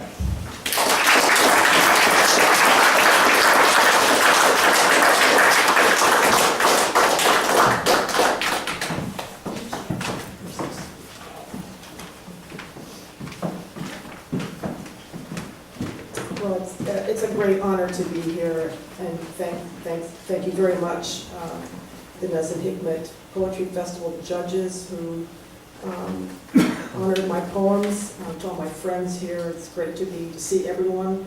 It seems to be a thread here. I too am a daughter of immigrants. I'm a first-generation American on my father's side, but I'm older than everybody else here. So, my father was born in 1910. And there's a Garcia Lorca connection with that too. Later on, we'll talk about that. But so I'll read the first poem in the group. My Dead, You Cannot Visit Them. That poem was the result of listening live to the emeritus poet laureate of North Carolina, Shelby Stevenson, who's wonderful. Love his work very much. And he was reading with a good deal of gusto poetry about his family in North Carolina, the small town, connections that are part of his biography. And I thought, my God, isn't that great to have those kinds of connections and sort of embodied histories. I didn't have that with my family, who emigrated and were very poor, working class. So I wrote this poem actually as I was listening to him. This is My Dead, You Cannot Visit Them. Consider where they lie, here and there, in a vast meadow abutting a municipal airport, among weeds in a potter's field, unmarked on a trash-strewn hill near an urban expressway, immured with strangers who fought in a war. My dead, you cannot visit them. Scattered while they were in the flesh, so are they now in the earth. One never knew them apart from being their child, or their having been someone's children with not enough to eat, with their endangered bones bowed or broken in so many places. I always wanted to do some compensatory thing, to right the scales powerful thumbs had tipped. I wandered distant homelands where I stood in rivers of wind, listening for voices. I am listening still. My dead, you cannot visit them. Not now. They were not the kind who lived in one place long enough to bestow a name on fields, bridges, and boulevards. For the others, the illustrious ones, alabaster angels stand guard at the doors of mossy marble vaults under massive oak canopies. Not like my dead, pieces of paper in a little cedar box. The next poem, a few people here have heard already, Cal and Joan. So I have to ask this question so that there's basic sort of understanding of the poem. Does anyone know what kintsugi means or what it is? Kintsugi is a Japanese term, kintsugi. I was hoping for someone to know this because I'm not going to explain this one. But kintsugi, as I understand it, you can Google it, just not now, is a method of repair of broken pottery, crockery, ceramics, right? Yeah, seen it?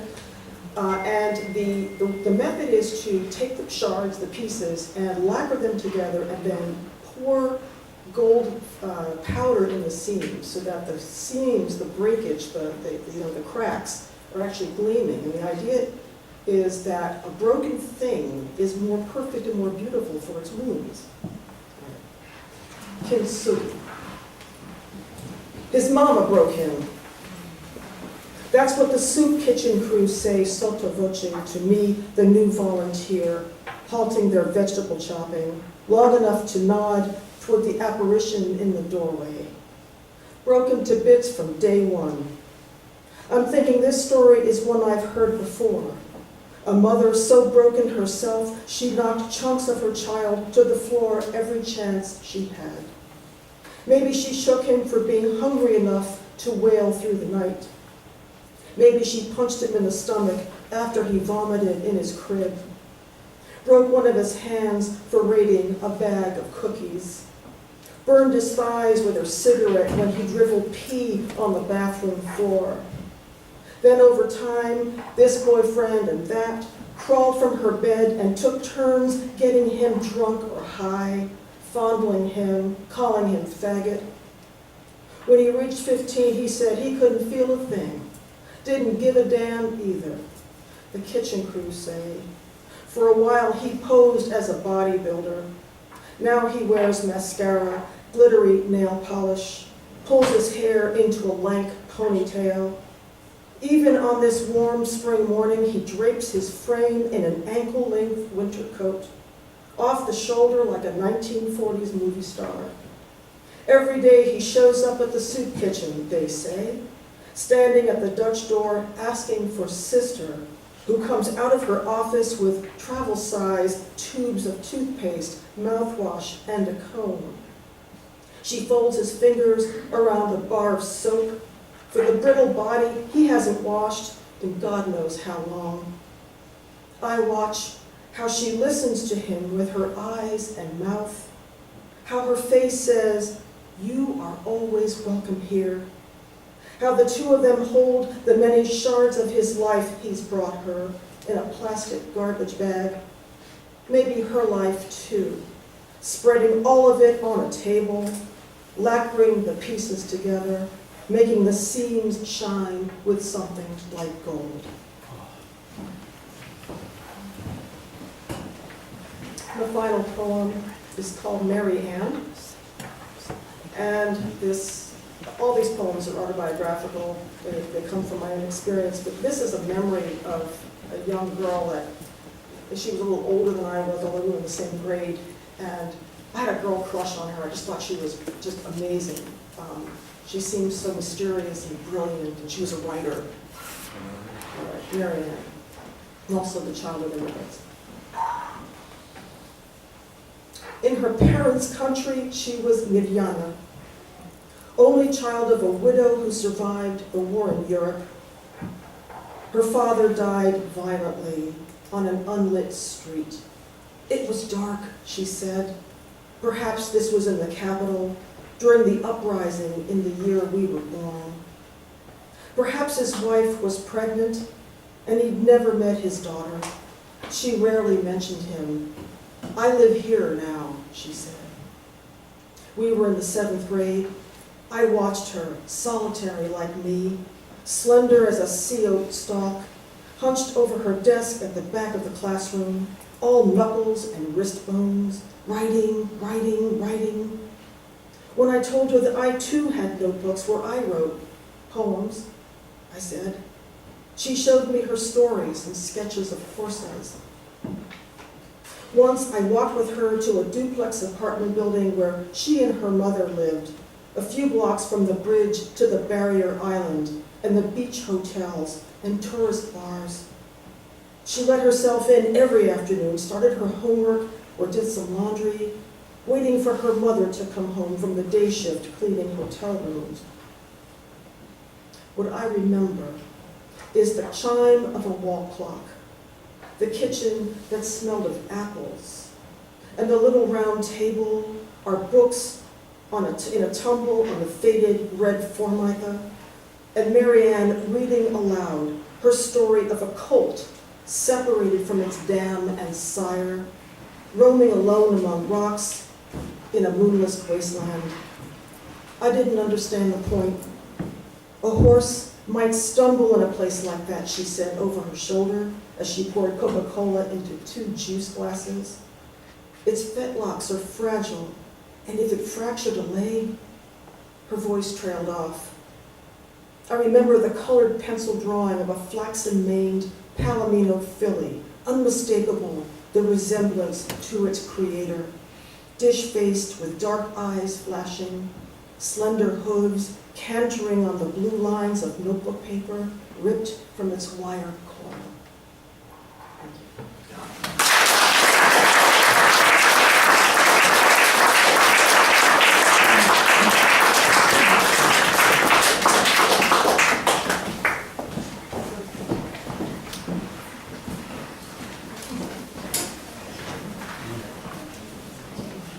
The first place award winner, the Nazim Hikmet Poetry Festival prize, is Bernard Ferguson, who's a Bahamian poet living in New York. He's currently pursuing an MFA at the New York University, where he's a Writers in the Schools Fellow. He's an assistant editor at Washington Square Review and has his work published or forthcoming in Best New Poets 2017, Winter Tangerine, the Detroit Journal, The Common, Pinwheel, and Slice Magazine, among others. He wants you to tell him about your diasporas. So I think we have a video from him? Or? No, he's here. Oh, he's here. Yes. Oh, there you go. Come up here.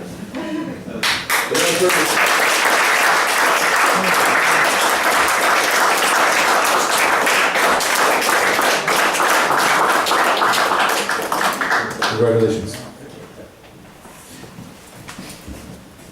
Thank you for having me.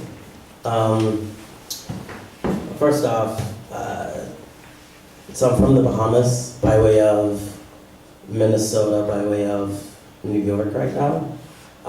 So I wrote these poems, most of them about immigration and death and longing. And now I'm in a room with a lot of migrants, and so it's kind of a gift to be here. Like in New York, there is, it's still winter there, so there's like not a lot of color. It's kind of drab and concrete, but here in North Carolina, it's just everything's coming back to life, and it's really beautiful.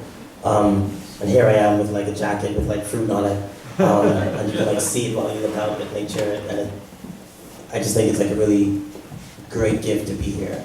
So thank you to the American Turkish Association of North Carolina, thank you to Duke University, the Middle East Studies Center, to all the judges, to the organizers, to Bouquet. Thank you for the meal you provided, to the hospitality, to everyone listening, thank you. So I will read these poems and maybe one more, we'll see. So this first poem, I'll read them in the order that they're in the book. The first poem is, there's a band called Paramore, if anybody knows them. They have this song called That's What You Get, and the line goes, that's what you get when you let your heart win.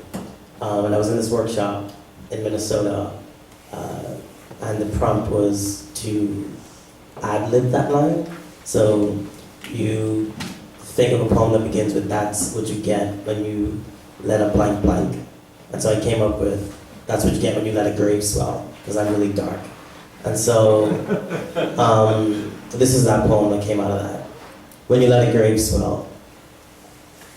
I wish I could tell you that they are like seeds, as they wish to be. A good plot of soil grows plump with gold, and almost suddenly a patch of foliage appears and sways in the wind, like the hair of someone who is no longer here. I wish I could point and touch and say a prayer with you over a tree that I know is like the femur or a lesser bone that once maneuvered inside the rare mass of a person I lowered into the grave. But this, as I've learned, is not how graves work. Like a scalpel carves around the heart, we had to pull my great-grandmother out of the earth after her daughter left and her body grew cold.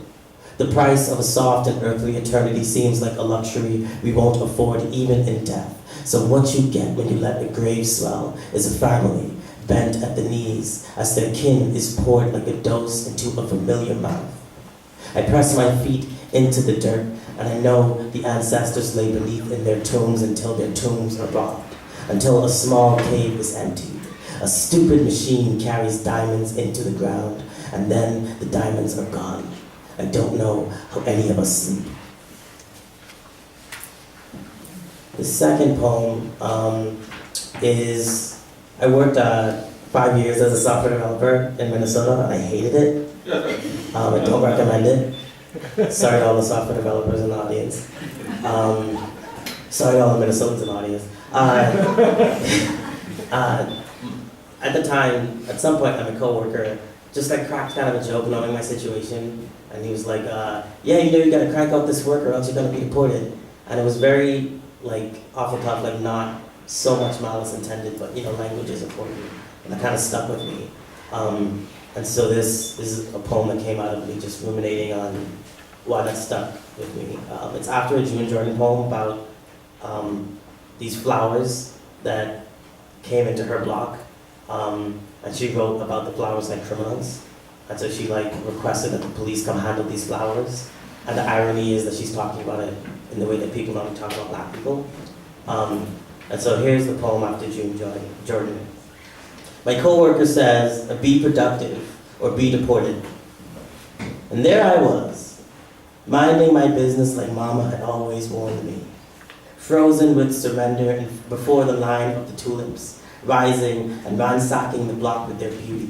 A bouquet of them, mouths agape and leaning into the sidewalk, pressing outward in all manners of direction but for one comrade, whose petals had not yet unraveled despite the gold and the beckoning bees and the block's incessant desire, the flower holding its soft limbs to itself before offering them to our living, biding time and nectar next to what must have been a friend, a show-off, whose many tongues were splayed and hinting at what might happen if the lips were to part and drink the bounty on the wind today. And there, on the ground, if you were to lay close to the stubborn thing at its single foot, you would see its face pushed against the blue sky, its small fortune leaning with the clouds and leaning toward me, there where I was, considering the far-flung bloom in the flower and the small border between, tending to what is most mine, my business, for hours and hours in stillness,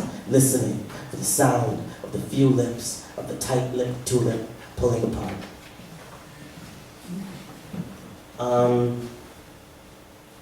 Before I read this last one, I want to read something that's not in the book. I'm trying. I was talking with Philippe about sinuses and sickness a little bit. And when I first moved to New York in September, it was in the fall, and that's when my allergies kick in really intensely. And I get really, I don't know, is there anybody that struggles with allergies here? This gotta be right. Okay, and make sure I'm not just talking to myself. Okay, so it's, I just get it feels like a cold or a flu, and I just really hate it. And so I was in New York, and I was kind of thinking I was coming out with a cold, but it was just really intense allergies. And I wanted to put language to that. And so here's a poem about that. It's kind of silly. Up the creek with my nostril, with an uncoiling thing, with perhaps a hollow rope or a foolish vacuum, exhaling and pushing cotton into my skull, stuffing the small tubes through which, otherwise, the sense of my favorite sugar and cinnamon treats would wander through, with their hints of guava that would signal my knees to bend and run toward a window or a porch where a sister or an aunt await with the warm, gooey duff that, at my young age, made my life worth living.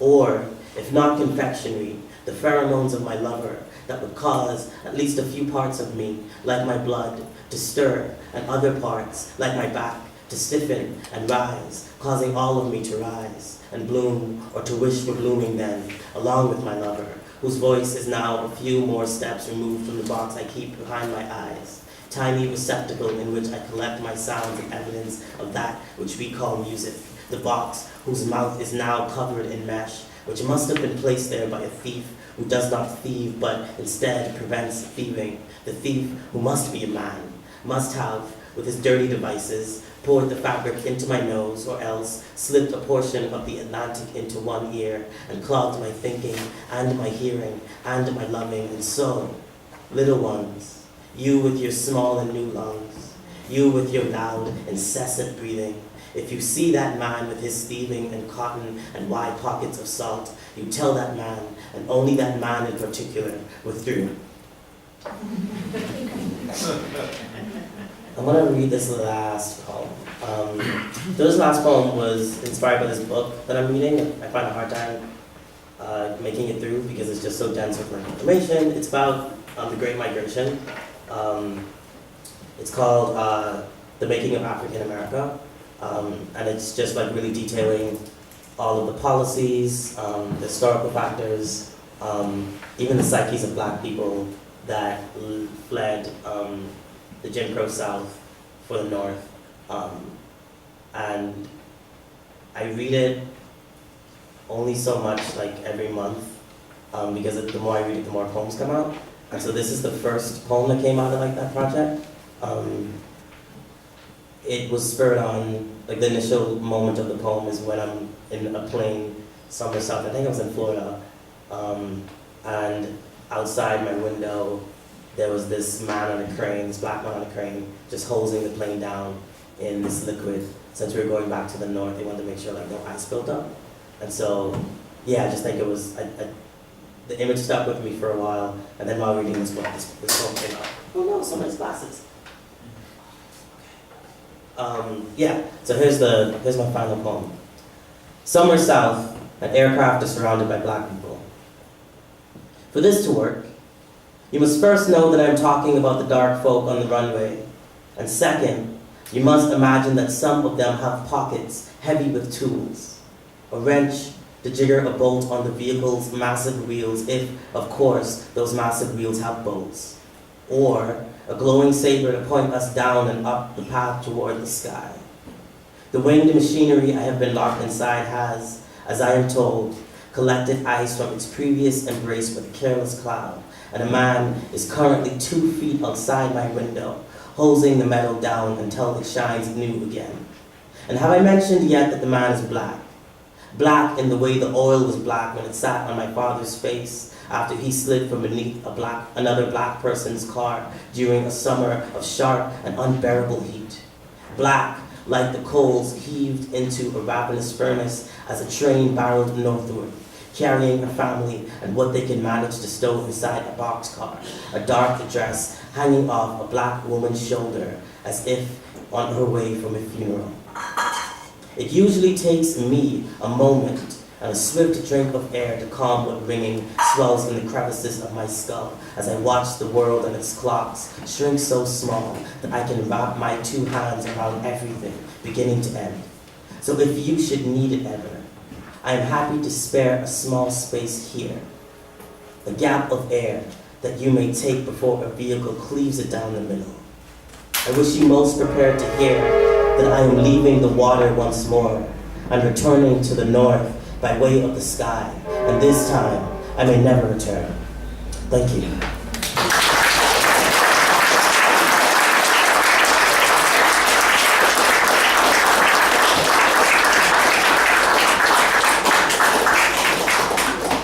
Thank you so much.